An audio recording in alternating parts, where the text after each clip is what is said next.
Welcome to Shared Roamings, where we share travel experiences for the benefit of all. Hello!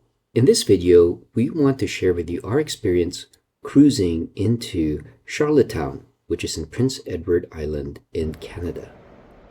Charlottetown was named after Queen Charlotte, Queen of Great Britain and Ireland and wife of King George III. It is the largest city in the Canadian province of Prince Edward Island. Its population is estimated to be around 40,500 as of 2022. One of the first things that cruisers will see when disembarking the ship is that it's pretty much close to town. There is a welcome center right there, right beside the ship, and there's a lot to see. We'll go through that in a bit.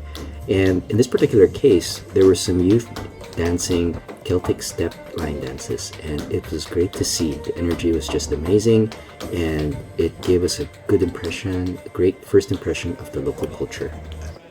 When entering the Welcome Center, there's a lot to see here, but one of the important things to note is that this is where you go if you have any tours scheduled for excursions. There are a lot of different signs that you'll see here that show the schedules of the tour buses as well as which gate the tour buses are in. There's more than one gate for the tour buses, so make sure you check the monitors if you have an excursion scheduled and go to the right gate and the right bus. This is also one of the places where you can find a map of Charlottetown. It's a great place to check what the layout of the land looks like and maybe identify some landmarks you want to walk to if you're not taking an excursion. You can also get the map later on at the food court, which we'll go over later in this video. Charlottetown is one of those places which is very historic and has a lot of landmarks that are easily accessible by foot. So if you have nothing planned for Charlottetown, rest assured there's a lot to see just by walking around town.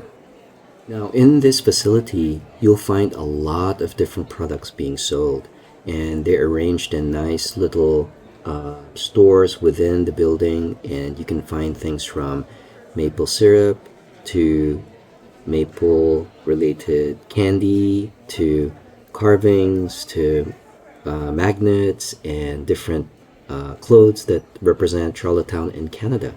These are probably mostly things that you'll find in other Canadian ports, but if you are interested in getting some souvenirs, this is a great place to start some shopping.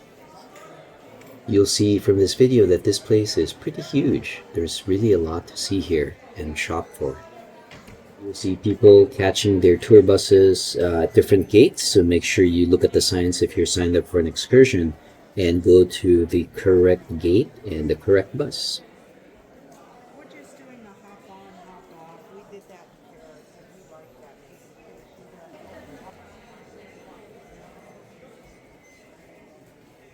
that. As you may or may not know, Canada is very famous for its maple syrup, and you'll find a lot of maple syrup here as well as other maple related derivatives that you can enjoy. So definitely try this, buy yourself a souvenir or buy yourself some gifts to bring back to family and friends if you want to give them a taste of Canada.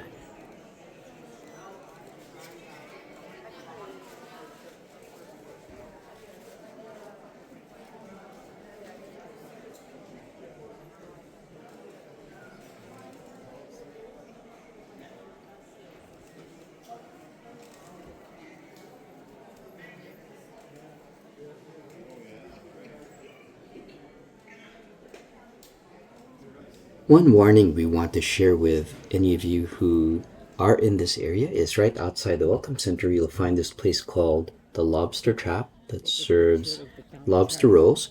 We had some other cruisers that said they tried it, and for them it was not good at all. So you might want to try other places in town. As you walk further away from the Welcome Center, you'll notice that there's a nice sign for Charlottetown that you can take pictures around. If you walk further off, you'll find that at the distance there is a nearby food market as well that's really worth visiting. In fact, we're going to go there right now and see what's inside. But notice that in the surrounding areas, there are also other restaurants that one can try. We didn't try any of these, but they looked good, and we heard from some other cruisers that the other restaurants further down the port area were actually pretty good. Just know that you will be paying tourist prices for these, so expect to pay maybe close to $50 for a lobster roll dish. We wanted to note that at this point, very near the Welcome Center, outside of it, is an area where you can sign up for different tours. So this is worth exploring as well if you want to go on an excursion on your own versus with the cruise line. You can see from this freeze frame that the independent tours charge at least 95 Canadian dollars per hour or 80 US dollars per hour, and the minimum is 2 hours for an independent tour.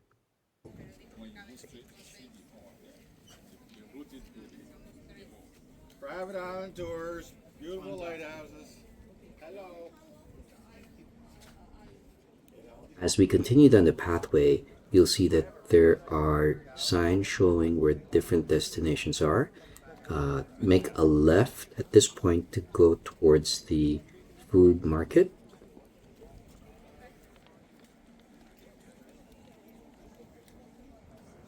By the way, in case you're wondering, a lot of the restaurants here by the port don't open until 11 a.m.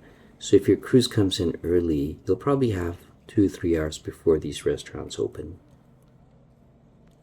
We had a specific restaurant in mind that opened at 9:30 a.m., which we are slowly making our way to, and we'll show you at the end what that looks like.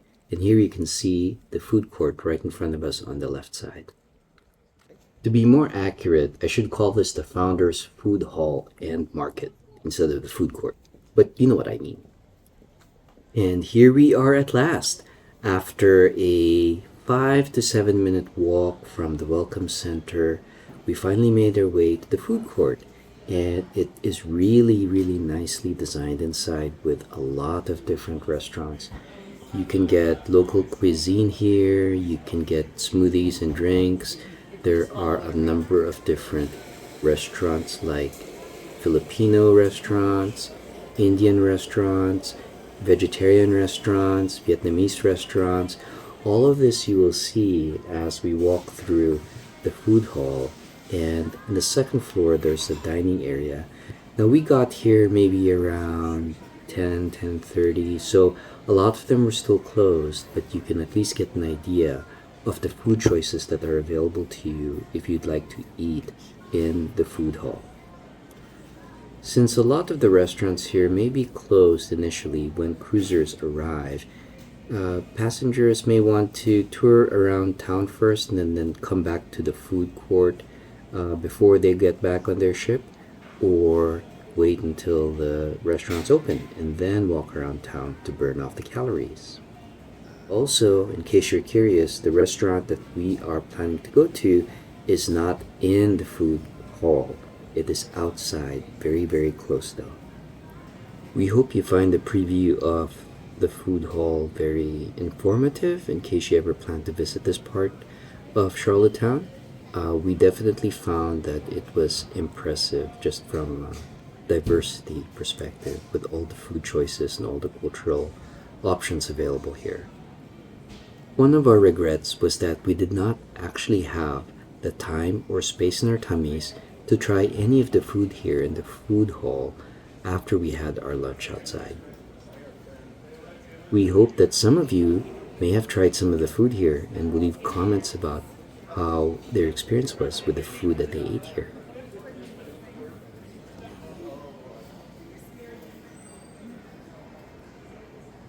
This particular restaurant called Cucina offered some very tempting dishes. A lot of crew members stop here who are from the Philippines in order to enjoy a taste of home.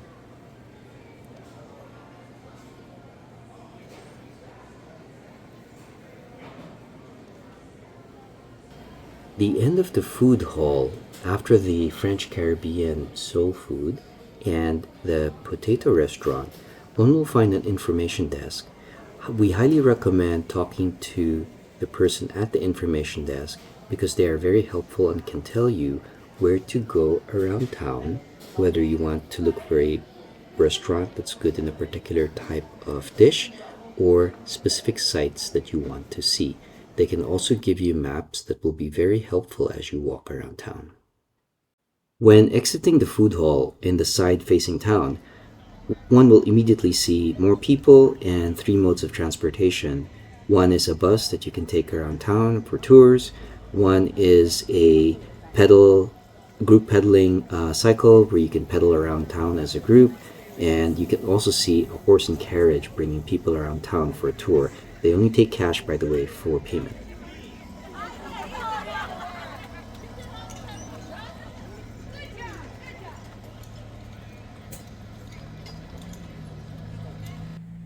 We opted to just walk down the corner to a restaurant called Water Prince Corner Shop, and here we had our brunch. This restaurant at the corner of Prince and Water came highly recommended by different vloggers, as well as the gentleman at the information desk in the food court. One tip we have for travelers is if you're interested to try this restaurant, to come here as early as possible. We came here at about 10:30 in the morning and we were able to get seats right away. As you could see, there were several tables available. However, anyone who came an hour later, like around 11:30, had to start waiting in line. They don't take reservations for lunch, but they do for dinner. Here's a brief look at the menu. As you can see, they have a lot of food options here. We were interested in trying the lobster roll, so that's what we ordered. And I also ordered a side of oysters, an appetizer order with 5 pieces of oysters. And I also tried the common Pilsner for the area, which is really, really good. It's one of the local beers.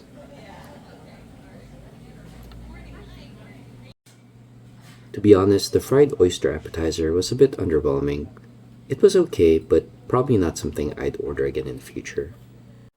The lobster rolls themselves came with a side of your choice of potatoes, whether you wanted mashed, fried, or baked, and the lobster rolls were really good. Lots of lobster in them and very, very tasty. It did not disappoint.